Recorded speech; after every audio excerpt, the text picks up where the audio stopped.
ভাবুন তো ৩০০ বছর ধরে কোটি কোটি মানুষের রক্ত চুষে যে বাদশা মরুভূমির বুকে বানিয়েছিল স্বর্ণ আর হীরার এক নকল জান্নাত, যার রাস্তায় ধুলোর বদলে ছিল জাফরান আর দালানগুলো ছিল রূপার তৈরি। কিন্তু আল্লাহর কি বিচার, সেই জান্নাতের দরজায় পৌঁছেও ভেতরে এক কদম ফেলার সুযোগ তার হলো না। আসমান থেকে নেমে এলো এক অদৃশ্য গর্জন, আর মুহূর্তের মধ্যে সেই বিশাল স্বর্ণের নগরী হাজার হাজার টন বালির নিচে জীবন্ত কবর হয়ে গেল। কে ছিল সেই অহংকারী বাদশা? কোথায় হারিয়ে গেল তার সেই অভিশপ্ত শহর? নাসার স্যাটেলাইটে ধরা পড়া সেই ভয়ঙ্কর সত্য জানতে চলুন ইতিহাসের সেই অভিশপ্ত অধ্যায়ের ধুলো ঝেড়ে দেখি। হজরত নূহ আলাইহিস সালামের প্লাবনের বহু বছর পরের কথা।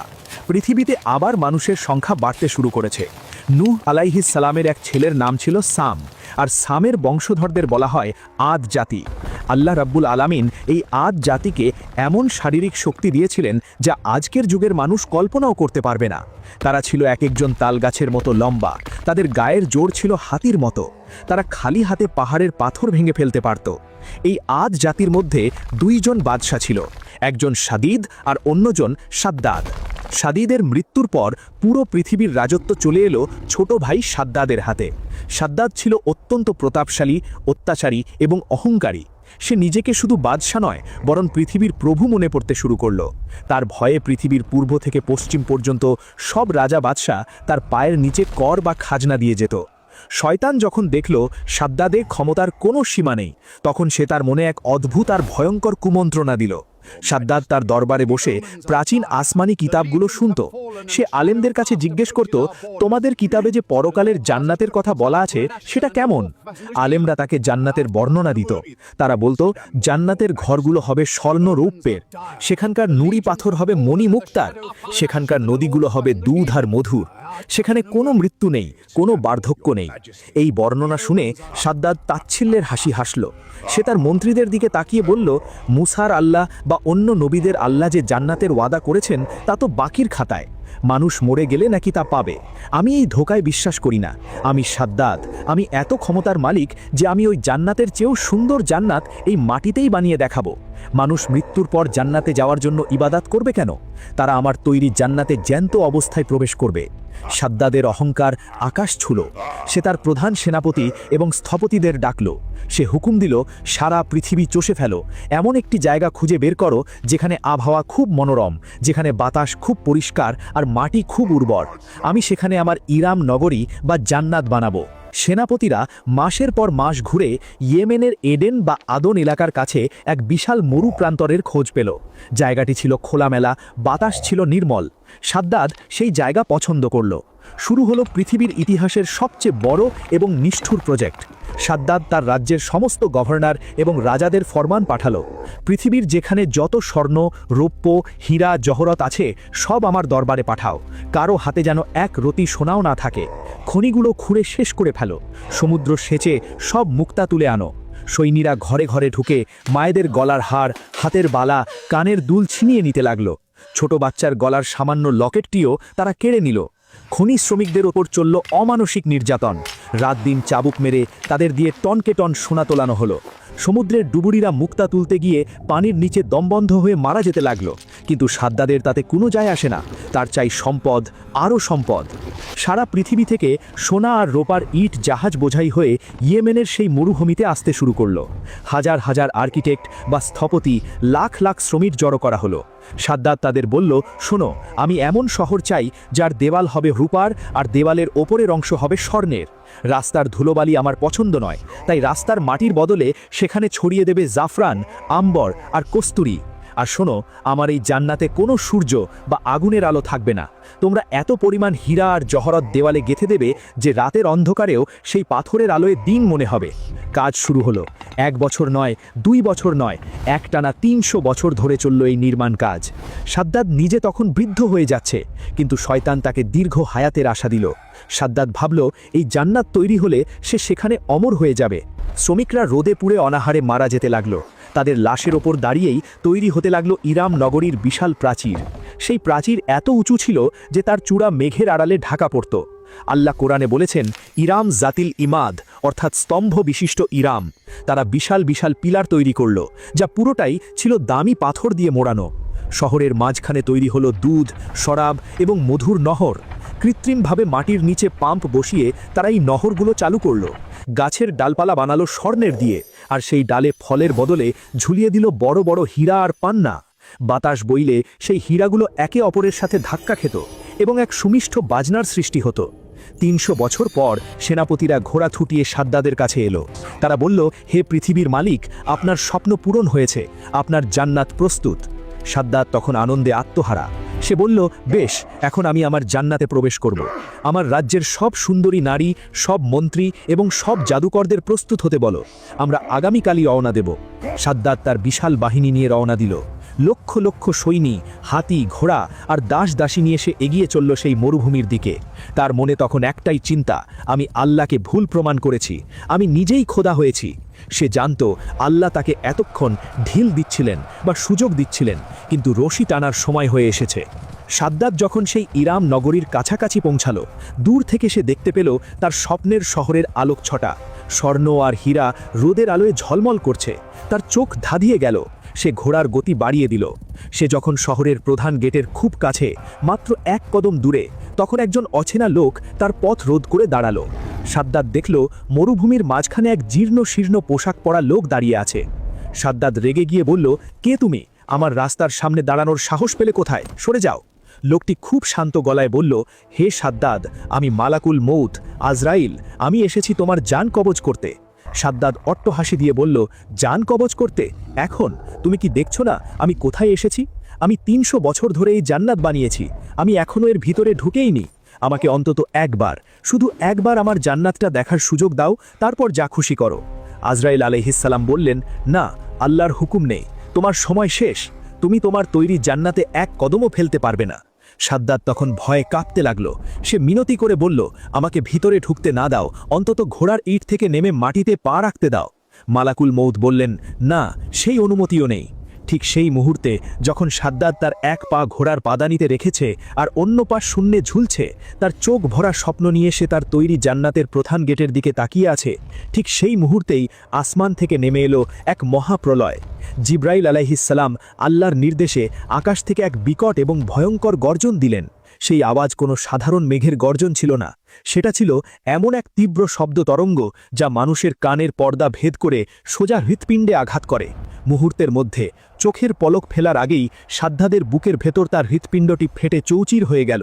সে তার ঘোড়ার পিঠ থেকে নামারও সুযোগ পেল না, তার তৈরি জান্নাতে এক কদম ফেলারও সুযোগ পেল না। তার বিশাল দেহটি ঘোড়ার পিঠ থেকে ছিটকে ধুলোমাখা ধুলিতে আছড়ে পড়ল। তার চোখগুলো তখনও খোলা, কিন্তু তাতে আর কোনো প্রাণের স্পন্দন নেই, আছে শুধু একরাশ আতঙ্ক আর আফসোস।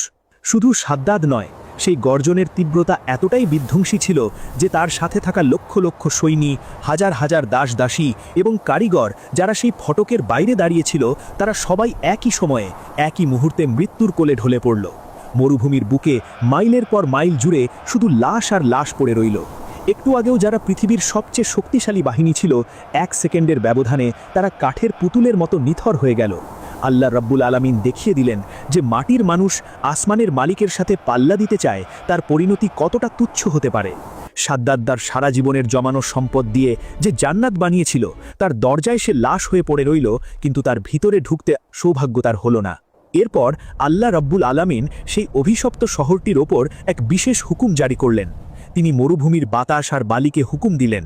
হাজার হাজার টন বালি বাতাসের তোড়ে উড়ে এসে সেই স্বর্ণের নগরীকে ঢেকে ফেলতে শুরু করল। দেখতে দেখতে সেই বিশাল প্রাচীর, সেই হীরা মুক্তার পিলার, সেই দুধ আর মধুর নহর সব কিছু বালির নিচে চাপা পড়ে গেল। ইয়েমেনের সেই মরুভূমি প্রান্তর আবার আগের মতো ধুধু বালুকাময় প্রান্তরে পরিণত হল। মাটির নিচে হারিয়ে গেল এক আশ্চর্য সভ্যতা, যার নাম ইরাম। মানুষের স্মৃতি থেকে মুছে গেল সেই রাস্তার পথ। শতাব্দীর পর শতাব্দী কেটে গেল, মানুষ ভুলে গেল সাদ্দাতের কথা। বালির নিচে চাপা পড়ে রইল কোটি কোটি টাকার সম্পদ। কিন্তু আল্লাহর কুদরত বোঝা বড় দায়। তিনি চাইলেন এই ঘটনার সাক্ষী হিসাবে কাউকে পাঠাবেন, যাতে কিয়ামত পর্যন্ত মানুষ জানতে পারে যে এই ঘটনা সত্য ছিল। হজরত মুয়াবিয়া রাদিয়াল্লাহু আনহুর খেলাফত আমল, অর্থাৎ রাসূলের ওফাতের অনেক বছর পরের কথা। আবদুল্লাহ বিন কিলাবা নামে এক ব্যক্তি ছিলেন। তিনি তার হারিয়ে যাওয়া উট খুঁজতে খুঁজতে ইয়েমেনের সেই দুর্গম আদন মরুভূমিতে গিয়ে পৌঁছালেন। তিনি পথ হারিয়ে ফেলেছিলেন। খাবার নেই, পানি নেই, প্রচণ্ড রোদে তিনি ক্লান্ত হয়ে পড়েছিলেন। হঠাৎ বাতাসের ঝাপটায় বালির স্তর সরে গেল। সূর্যের আলোয় দূরে কিছু একটা চিকচিক করে উঠল। আবদুল্লাহ ভাবলেন হয়তো কোনো পানির পুকুর বা মরীচিকা। তিনি সেই আলোর দিকে এগিয়ে গেলেন। কিন্তু তিনি যখন কাছে পৌঁছালেন তখন তিনি নিজের চোখকে বিশ্বাস করতে পারলেন না। তিনি দেখলেন মরুভূমির মাঝখানে বিশাল এক প্রাচীর দাঁড়িয়ে আছে, কিন্তু সেটা ইটের প্রাচীর নয়, সেটা রূপার তৈরি প্রাচীর, আর তার ওপর স্বর্ণের প্রলেপ দেওয়া। প্রাচীরের গায়ে বসানো আছে মানুষের হাতের মুঠো সমান বড় বড় হীরা আর মাণিক্য। রোদের আলোয় সেগুলো থেকেই আলো ছিকড়ে বের হচ্ছে। আবদুল্লাহ বিন কিলাবা ভয়ে এবং বিস্ময়ে থমকে দাঁড়ালেন। তিনি ভাবলেন, আমি কি স্বপ্ন দেখছি নাকি আমি মরে গেছি? তিনি সাহস সঞ্চার করে সেই শহরের প্রধান গেটের দিকে গেলেন। বিশাল দরজাটি খোলা। তিনি বিসমিল্লাহ বলে ভেতরে পা রাখলেন। ভেতরে ঢুকেই তার গা ছমছমে এক অনুভূতি হলো। পুরো শহর একদম জনশূন্য, পিন পতন নীরবতা। কিন্তু শহরটি দেখে মনে হচ্ছে এই তো কিছুক্ষণ আগেই কেউ এখানে ছিল। রাস্তার দুই পাশে সারিবদ্ধভাবে দাঁড়িয়ে আছে স্বর্ণের তৈরি গাছ। সেই গাছের ডালে ফলের মতো ঝুলছে ইয়াকুত আর পান্না পাথর। মাটির দিকে তাকিয়ে তিনি দেখলেন সেখানে কোনো বালি নেই। মাটির বদলে রাস্তায় বিছানো আছে জাফরান আর মিশক আম্বর, যা থেকে এখনও সুগন্ধ বের হচ্ছে। আর ছোট ছোট নুড়ি পাথরের বদলে পড়ে আছে মুক্তা। আবদুল্লাহ বিন কিলাবা শহরের অলিগলি দিয়ে হাঁটতে লাগলেন। তিনি দেখলেন বিশাল বিশাল প্রাসাদ। প্রাসাদের বারান্দাগুলো স্বর্ণের তৈরি। ঘরের ভেতরে দামি দামি খাট পাতা, রেশমি চাদর বিছানো। কিন্তু কোথাও কোনো মানুষ নেই, কোনো পশু পাখি নেই, এমনকি একটা পোকাও নেই। এক ভুতুড়ে নিস্তব্ধতা গ্রাস করে আছে পুরো নগরীকে। তিনি বুঝতে পারলেন এটি কোনো সাধারণ শহর নয়, এটি নিশ্চয়ই কোনো অভিশপ্ত জায়গা। তার মনে পড়ে গেল কোরআনের সেই আয়াতের কথা, আদ জাতির ইরাম নগরীর কথা। ভয় তার গলা শুকিয়ে এলো। তিনি ভাবলেন, আমি যদি এখানে বেশিক্ষণ থাকি তবে হয়তো আমারও সাদ্দাদের মতো পরিণতি হবে। তিনি দ্রুত সেই শহর থেকে বের হওয়ার সিদ্ধান্ত নিলেন। কিন্তু যাওয়ার আগে সাক্ষী হিসাবে তিনি তার ঝুড়িতে কিছু জাফরান, কিছু মুক্তা আর দেওয়াল থেকে খসে পড়া কয়েকটা হীরা তুলে নিলেন। তারপর উটের পিঠে চড়ে দ্রুত সেই স্থান ত্যাগ করলেন। দীর্ঘ পথ পাড়ি দিয়ে তিনি লোকালয়ে ফিরে এলেন। তার এই অদ্ভুত অভিজ্ঞতার কথা মানুষের মুখে মুখে ছড়িয়ে পড়ল। খবর চলে গেল তৎকালীন খলিফা হজরত মুয়াবিয়া রাজিয়াল্লাহু আনহুর কাছে। তিনি আবদুল্লাহ বিন কিলাবাকে ডেকে পাঠালেন। আবদুল্লাহ দরবারে এসে তার ঝুড়ি থেকে সেই হীরা, মুক্তা আর জাফরান বের করে দেখালেন। সবাই অবাক হয়ে গেল।